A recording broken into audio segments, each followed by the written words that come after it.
Je m'appelle Bernard, j'aimerais vous raconter une histoire qui s'est déroulée dans ma famille. Pour tous ceux qui souhaitent continuer à écouter ceci, sachez que ce que je m'apprête à vous raconter est une histoire vraie. Un jour, mon grand-père m'a raconté une histoire, plutôt étrange, dont je me souviendrai toute ma vie. J'avais 11 ans, et ce n'était clairement pas quelque chose à raconter à un enfant de cet âge-là. C'est une histoire aux racines perturbantes et au dénouement assez morbide. Mon grand-père en a vécu le début, j'ai assisté à sa fin. Il est né en Espagne, vers la fin des années 20. À l'époque où tout a commencé, il avait 10 ans. Le village qu'il a vu naître était perdu dans le maquis. Il n'y avait pas beaucoup de passages à l'époque, et encore moins maintenant, étant donné que le village a été depuis abandonné. Il n'était situé sur aucun grand axe routier, n'était proche d'aucune grande ville. C'était un endroit triste, un endroit où venaient mourir les rêves et les ambitions des enfants, étouffés par les traditions et l'isolement presque total. Mais parmi eux, il y en avait un qui ne voyait pas les choses du même œil. Son père le destinait comme beaucoup d'autres au village, à lui succéder comme vigneron. Mais le garçon se rêvait flûtiste dans un grand orchestre. Il se voyait jouer devant des centaines de personnes, à Madrid ou encore à Barcelone. Il avait ce rêve en lui, depuis qu'il avait déniché une vieille flûte en bois, dans son grenier poussiéreux. Un instrument tellement abîmé, que l'enfant s'était étonné d'en tirer un son, la première fois qu'il avait soufflé dedans. Son père ne voyait pas ce nouveau passe-temps d'un bon œil, car tout le temps que passait son fils à extirper des sons de son instrument ridicule, c'était du temps perdu, selon lui. Il aurait dû à la place apprendre les différentes techniques, de la coupe du raisin, ou encore les méthodes de levage, d'agrafage. Se dissimulant, au regard des approbateurs de son père en colère, le garçon commença à jouer en cachette. Mais au village, les murs avaient des oreilles, et le son distinctif de sa flûte ne passait pas inaperçu. Alors, lorsque l'envie lui en prenait, il laissait les petites maisons de pierre derrière lui, et s'enfonçait dans la garrigue. Il marchait longtemps, passant ravins et crevasses, montant et dévalant les collines. Il ne s'arrêtait que lorsqu'il arrivait à sa cachette. Devant la grande pierre. C'était un énorme morceau rougeâtre, semblant avoir été déposé là, par une main divine, et gigantesque. Le garçon s'asseyait toujours sur la même vieille souche d'arbre, et après avoir regardé par-dessus son épaule, il jouait de sa flûte, sans se soucier de savoir si on l'écoutait, ou pas. Les premiers temps, les notes étaient hésitantes. Les sons qui sortaient du petit instrument de bois étaient stridents et tremblants. Mais plus l'enfant venait s'asseoir face à la pierre, plus les jours passaient, et mieux il jouait de sa petite flûte.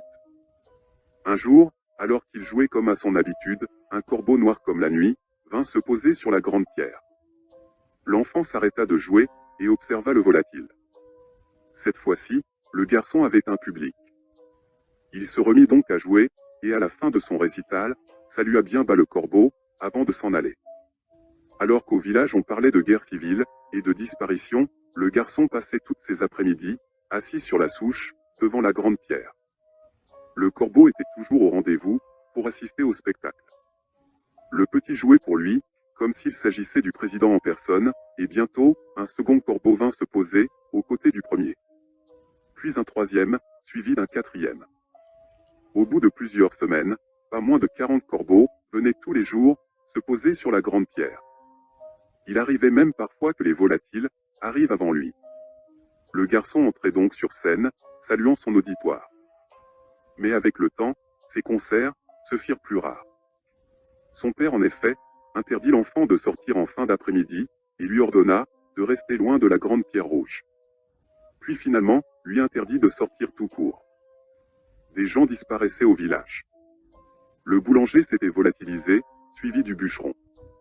D'autres habitants étaient partis, sans explication.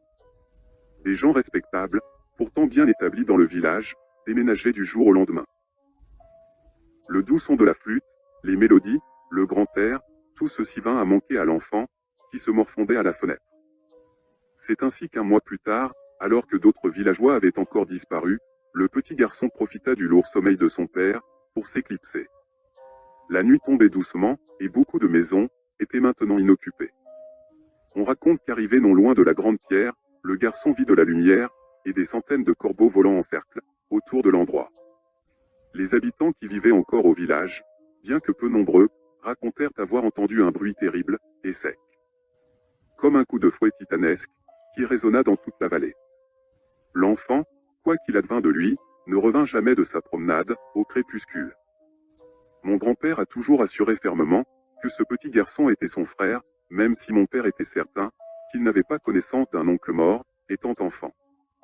Et pendant une longue période de ma vie, je me suis demandé pourquoi il m'avait raconté cette histoire lugubre, alors que j'étais si jeune.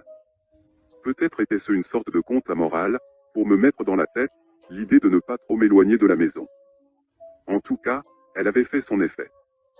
Je ne sortais jamais seul très longtemps, et toujours dans les environs, de la propriété. Je l'ai par la suite presque oublié tout ça, jusqu'à la mort de mon grand-père, qui est décédé à l'âge de 90 ans. Par curiosité, je me suis renseigné sur son village natal.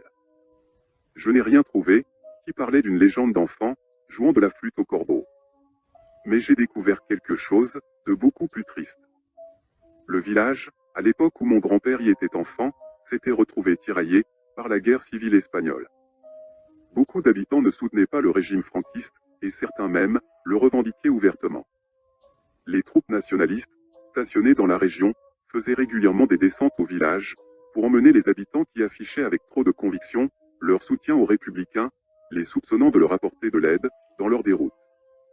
Avaient-ils été emmenés, dans des camps de concentration? Avaient-ils été fusillés? Où étaient leurs corps? Des questions, qui restèrent longtemps, sans réponse. Mais il y a quelques années, ces familles se sont réunies, pour pousser le gouvernement, à se pencher sur leur cas. Les recherches qu'ils ont menées, leur ont permis de découvrir une fosse commune, non loin d'une immense pierre rouge, dans laquelle se trouvaient 28 corps, calcinés pour la plupart d'entre eux. Tous abattus d'une balle dans la tête, ou la nuque. Il n'y avait qu'un seul cadavre, dont les os étaient restés intacts. D'après les enquêteurs, il avait été tué bien après les autres, et n'avait pas été brûlé comme eux. C'était un enfant. Ce qui a définitivement fini par me persuader, de la véracité de l'histoire de mon grand-père, c'était l'objet que tenait l'enfant, dans sa main toujours serrée, une petite flûte en bois.